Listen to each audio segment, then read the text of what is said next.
Or have you, like thought through the next steps after that? Absolutely. I doubt we need to have a very clear picture of what is happening or what is to happen after this clarion call has happened. Because remember, there are two schools of thought. There are people who think that when we say Ruto must go, we are calling for anarchy, which is not the case. He has shown us time without number that he has hired not on merit or competence, but on incompetence and people who are linked to grafts. I've yet to see a person who's had a clean history in the hiring process of the president. And we do not need to know what the next steps are. What we know is that this thing is paining us. What we know is that while they're able to apparently crack a serial killer's case in a matter of hours, killer cops are still walking freely in the CBD despite us giving numerous evidence. It's still, it's indubitable that this current government has shown us that we're the ones who are supposed to sort out the audit public debt. We're the ones who are supposed to figure out where the abductees have been taken. And one of our friends has been taken, so free Polo Kimani, first of all. And three, we are the ones, when they shoot at us, instead of them providing aid, we still have to escort the bodies. So they've shown us that they're not interested in governing us. So what we are saying is that because you have refused for the system to work, now let us work it the best way we know how. Okay, let me just talk about, so constitutionally, right, if the president leaves office in the middle of his term, yes, the deputy president carries on absolutely to the end of the term. Is that something you have thought about? Constitutionally, there is nothing constitutional about this current government, and as we've said time without number, abnormal behavior during abnormal times is normal behavior. We will figure it out when the time comes. If it means for us to call for a referendum, okay, so be it. So the question is, are you then happy with the deputy president taking over? Wanjiru? No, I'd like to come in there. Yeah. When we say Ruto must go, we mean the entire Ruto administration, the entire government system, the overhaul that we're talking about, because we've seen everything by the Ruto. And so when you mean the entire government, just sort of paint that for us. So there's a president, there is his deputy, there's parliament, there is a speaker of both houses. All of them. Because you remember when we were protesting against the finance bill, we were literally outside in CBD overseeing the voting process, saying we reject the finance bill. And the members of parliament voted yes. While we were outside, the audacity to disregard the sovereignty of the Kenyan people. And that is why people were like, you know what? We're just going to walk into that parliament and reclaim our sovereignty, because all of these people do not care about us. And why we are saying we are partyless, we are tribeless, we are leaderless, because we do not subscribe to party politics. Most members of parliament voted yes, because that was the position of the UDA party. We are saying, can we talk about real issues that affect us as Kenyan people? If this is not something Kenyans want, why must it be shoved down our throat? So we are saying a government that does not read from the same book that we read as young people of this country. There's a disconnect. And this is the way of life. I mean, I feel like we are like a budding flower, which is in its budding stage, that is being prevented by Ruto and Rigathi, who have actually hijacked our democratic institutions, the parliament of this country. Ruto and Rigathi have hijacked parliament by bribing members of parliament to do whatever it is that they want. The parliament is the people's institution. We vote our representatives in parliament to go there and represent us. And there's something very wrong with a system that narrows down to one person deciding for millions of Kenyans what is it that should happen in their lives. So I think that when we say Ruto must go, Ruto is the embodiment of everything that is wrong with governance in our country, because the fish rots from the head. And we have seen this from the time he got into office. The other thing is our population, 80% of us did not vote in this administration. That is another thing we must not forget. And most people were just like, there's no point choosing between these two. We would rather not vote. But now I feel like we are more aware about why we must take part in politics, why we need to take our voters card early, why we need to vote our representatives, and why we need to have a say in who represents us. Because we have seen how costly it could be. We've seen our country being auctioned to IMF with the the bill that the land bill, the very dear land. You know, we've seen measures that we do not agree with, being like the food, the agriculture. When we saw Bill Gates with Ruto, honestly, we were like, oh my gosh. And then the seed bill that was introduced. How can we not sell seeds to each other as Kenyan farmers, which has been our culture? So we are saying that we need to be allowed to usher in this new country we envision, this new country that respects and upholds the rule of law and human rights.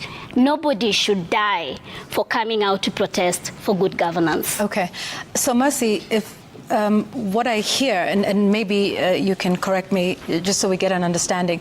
So Parliament needs to go. The executive, the cabinet has already been dissolved. We see what will happen with that going forward. So Parliament is out.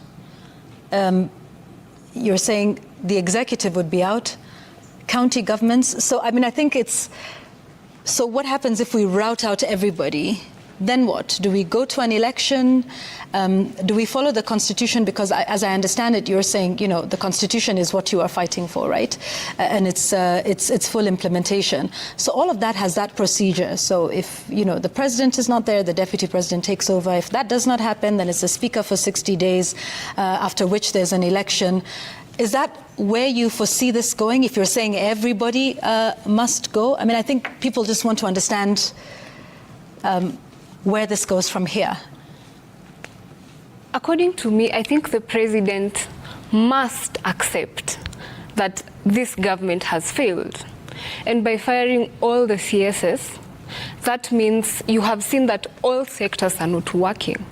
And when we say what next, it is not, you see, what they are trying to do is tell us, you see, if you do this, then it's a black hole.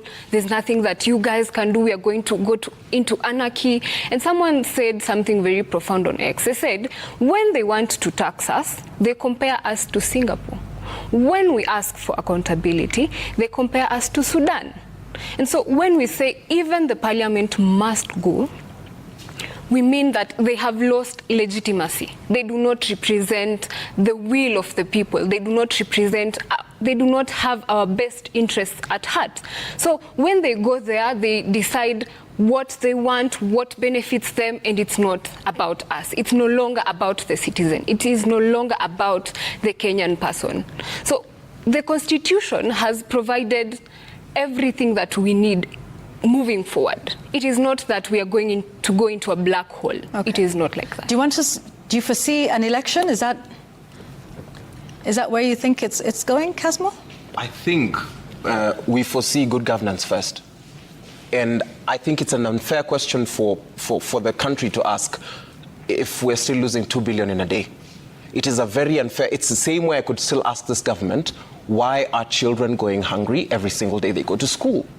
What next with the corrupt governors? What next with the people who consistently have cases of graft and rape and killings, who are walking free in the corridors of power? What next with them? Because that's what we are protesting against. And it is an unfair question for the youth population to be asked what next if we cannot hold these people to account. We have had the DCI page consistently come up with all sorts of writings, while we know people who have active cases not being anything, nothing happening to them, while we are being asked as the people who've said we are disgruntled by the amount of corruption, by the amount of death, by the amount of debt, by the amount of hunger in this country.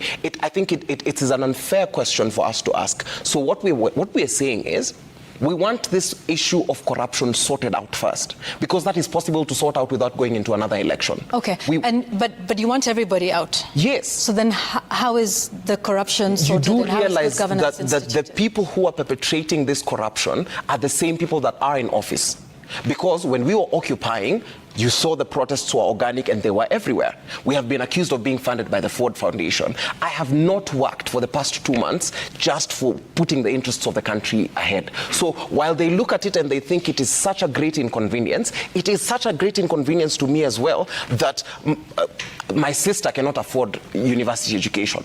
Lucky for her that she's already privileged, she's already joined. There are people who can no longer join university because of how expensive education has become. There are people who are going going to miss out on jobs because they cannot find certificates of good conduct because they are exorbitant, people want them to pay bribes. There are people who will not be able to travel to go and change their lives, whether it's education, who cannot get passports. There are people who will not get identity cards, and therefore their lives are being delayed. So why don't we ask these questions to the people who are looting our future? Because what we are doing when we say Ruto must go, we are just shedding a light and we are pointing a mirror at him and saying, Mr. President, this is what you're giving us and it's not working for us. He is so obsessed with the destruction of property such that when he comes after the police force has killed over 40 people, he takes 11 minutes for him to first condole with us, obsessing over property. What are you doing about the people who are stealing from our future?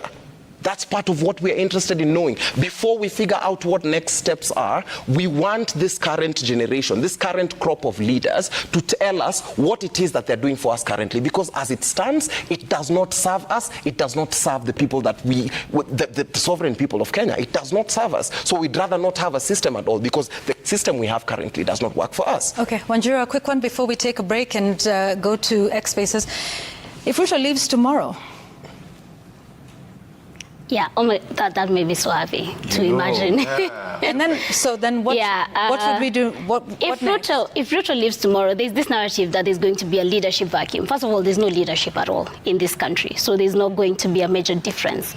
And the Constitution of Kenya, Article 1, says that all sovereign power belongs to the people of Kenya. So what leadership vacuum? What we need to do is consolidate the gains we have made as a movement since we began as young people, and take back our country word by word, constituency by constituency. We need to start having people's assemblies at those wards so we can craft a path for alternative political leadership. People who we know from the community level, who we can hold accountable at any given time, and who share in our vision for a new Kenya. That's the only way we move forward best. We consolidate at the grassroots level, at that basic ward level, hold probably monthly community assemblies where we're discussing our issues, we're discussing governance, we're discussing whatever bill is being tabled at Parliament. We must continue to be vigilant about what's happening in the country. And this is one thing the movement has given us. We are very, very vigilant about what's going on.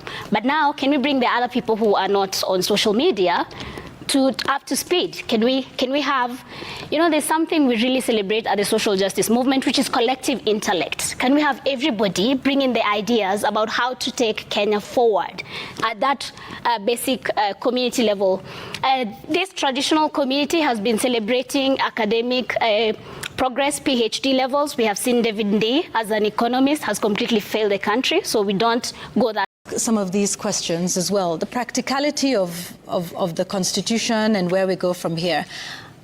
I know I've asked this question, but I think just to understand, what happens, I think we'd asked Wanjiru this question before the break. If the president leaves office today, who will govern? Who will implement perhaps the reforms that you're talking about, governance? Who will take the mantle towards fighting corruption and ensuring a better Kenya? First of all, there's something that the youth know that the political class does not know. And I would like to put that across in just a few statements.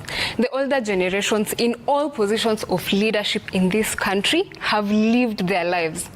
Most of them are enjoying the profits of investing in politics. So they do not care if we have a great future or not. We are young, we are educated, we are energetic, and all our lives are ahead of us. We are very young. So talking about the entire older generation or those in politics? The older generation in position of leadership. Okay. And so we do not want success to be given to us in forms of political tokenism. We want to work. We are ready to work. And since this protest started, we have not seen any youth stand up and say, you know what, guys, I want to be given this political position. There's a difference between a madman and a foolish man. A madman knows exactly what he wants. A foolish man thinks he knows what he wants. The troubles of this nation, they have disturbed our minds. They have made us really mad. And so the older generation just thinks that we are a bunch of fools. when you say we are mad, we are guilty. But if you think that we are foolish, man, that is where we draw the line. Language is not something to play with. When we say anguka nayo, it represents our frustrations. When we say Godha tena, it represents our resilience. Kenya ni home, and home must be respected. Ruto and everything he represents is just Rutoism. And Rutoism means it shows systems that do not work, incompetence, nepotism, cronyism, sexism, tribalism, all of that. And so when we say he must go, we mean Rutoism must go, together with everything that represents that, together with the political class, together with the old generation. And so when we ask this question of, guys, what next? What is going to happen? First of all, scrap out all of this. Get out. Let the PSs, let the parastatal heads represent the face of Kenya. Okay. It cannot be only one tribe. 99% of these leaders, of these people that have been appointed, come from one tribe. And so when we say they must go, we say all of them go. Bring people into these positions that have merit. Bring people into these positions that can implement policies. When we look at Matiang'i, when he was CS for education, he did not do a miracle. He did not abracadabra and do magical things and then made the system of education work. All he did was implement policies that were there. Should Matiang'i make a comeback? No. Absolutely not. All right. Yeah. No, just, I am not saying he should come back. I am saying these people, when they are appointed, should implement the policies that are in those ministries. I'm not saying he's an angel. I'm just saying he implemented those policies. And lastly, they should follow the rule of law. The Constitution is what stands for Kenya. The Constitution is what stands for you, for me, for everyone. And so when we get corrupt leaders that we have now that we say must go, they must. Okay. Yes. If we were to have an election today, if you follow sort of what the Constitution says, if we were to run one today, who would be these people, in your view, that would take it forward? Because we're not yet at the point where we would need to answer that kind of question. And I also feel like the question, what next, leans towards a little bit of a colonial angle, and not to anyone's fault, but there is a time that Kenya was a colony, and we fought for our independence. The only people who would have asked what next were most definitely the colonialists, because they're the only people whose establishment was shaken. As far as we are concerned, we do not want to be killed. It is a very unfortunate event that today I was bundled up in an alley somewhere with about 20 strangers that I had never met. And we were not meeting because we were sharing a meal or drinks. We were meeting because we were running away from live bullets in the middle of the central business district. It is a very heartbreaking thing that now we have to look up behind our backs knowing that someone could possibly shoot at me. This never was a possibility in this country for me as a young person, and that's what I'm rejecting. If you look at it, while people are so obsessed with figuring out what's next, the policies that are currently here kill way more people than the police. The police will only kill a fraction of the fraction. They only kill like a very small sample of the people, but the policies that we have in place kill way more of us. We have demons in this country that bedevil the country, such as tribalism, where you would have a governor who spends more time in the media than governing his county, and I would like to call out the governor of the county of Nyeri, who has the audacity to say that he wants 7 CS positions in government. Who does he think he is that he will demand for CS positions based on a tribal basis? When we call for a lean government, we are calling for a government that is based on competence and meritocracy. We will cross cross those bridges when we get there. But for now, by Jove, we want to clean and drain this swamp, because whatever is happening to us now is tantamount to organized anarchy. When we have less than 1,000 people being richer than the 55 million of us, that is tantamount to anarchy. And that's why I consistently have said that corruption is tantamount to genocide. Corruption is genocide. We are facing a genocide problem where the political class directly does not care about killing the dreams, the lives, the ambitions, and the hopes of millions of its citizenry, and all they are obsessed with is property and the question, what next? We do not need to figure that out. We know that this is not working for us, and we will not tolerate it. We are still not ripe enough to figure out who is going to be the leader of whatever it is. We have to do the cleanse first, and then we will decide what we are bringing back into the house. So let's focus on now. So there's talks about talks. There's talks of a broad-based government. Does that solve the problem, Wanjiru? No. I think we've been very clear that we do not want to have a dialogue with murderers, with corrupt people, with people who don't care for the people. We know that they don't care. They don't have to. The other thing is the president is such a liar. Always lying every time he opens his mouth to talk to the public. He's lying. Yeah, even Ford Foundation said, your president lied. We are not working with him. So losing domestic, credibility, and even international credibility. Why do we sit down and say, fine, let's talk? Our demands have been out there. Why is the person who killed Rex on the streets of Kenya today killing protesters? Didn't we say we do not want extrajudicial killings anymore? And the president comes and says, my government, there will be no extrajudicial executions. Yet we have 50 Kenyans who have lost their lives in the last 3 weeks. So we don't want lies. We don't want to sit down with people who honestly have absolute disregard for the rule of law and the Constitution, which is our leader as the Gen Z movement, which is our leader as the young people of this nation. The Constitution is our Bible, is our Quran, is our reference point moving forward. We want to institutionalize our movement constitutionally. And that is why we are saying Article 43 of the Kenyan Constitution, which promises social justice for the people of Kenya. The right to water, Yvonne. Imagine all those years since independence, we still don't have water in some parts of this country. Housing, education, healthcare, those are issues that are basic.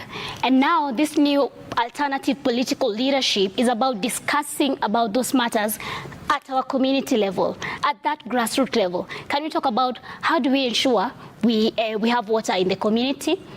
How do we ensure, those practical issues, social justice and alternative political leadership? They have to go hand in hand, and the Constitution needs to be the reference point for anything that happens in the country. The other thing about the question of what next that you have just asked again, we can have a transitional committee that is multi-sectoral, that we have experts come in, that we have as young people, we have everybody who has the best interest of this country that we now consult. I've talked about collective intellect. Everybody has something to offer. And our country is not short of professionals that can move the country forward. There's going to be no vacuum, really. Everybody can see that this other crop of leadership is, let me not use that word, but yeah, and we are saying, if you cannot take us to Canaan, we can take ourselves. We see it. We want to go there. Do not stop us. And the thing that has been aching us the most is the killings. Why would you kill us? Why would you send killer police with what is that? As we are just looking at this, has these people lost their minds?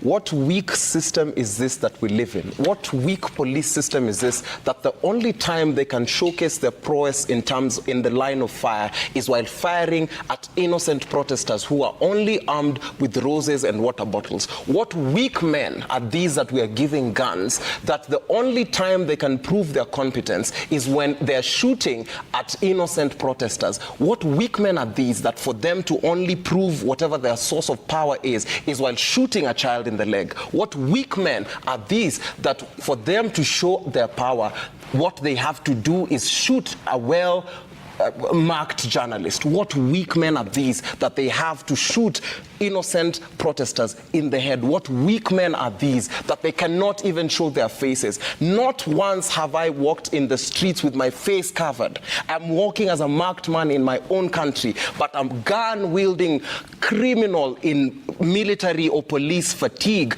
is masked to the very eyebrow. What weak men are these? Okay. Masi, just a very quick one, sorry, because there's somebody who's called in, and I'll tell you who it is in a minute. Sorry, Masi, if you don't mind, sorry, he's been waiting on call for just a minute. I'll come back to you. Sorry, please indulge me with this one, Masi. I'd like us to speak to Gitobo Imanyara, who's called in on the show. Gitobo Imanyara is a man who, fought for the second liberation of this country and the return to multipartyism and for democracy. Gitobo, thank you so much for joining us on The Explainer tonight. What are your thoughts and reflections at this time?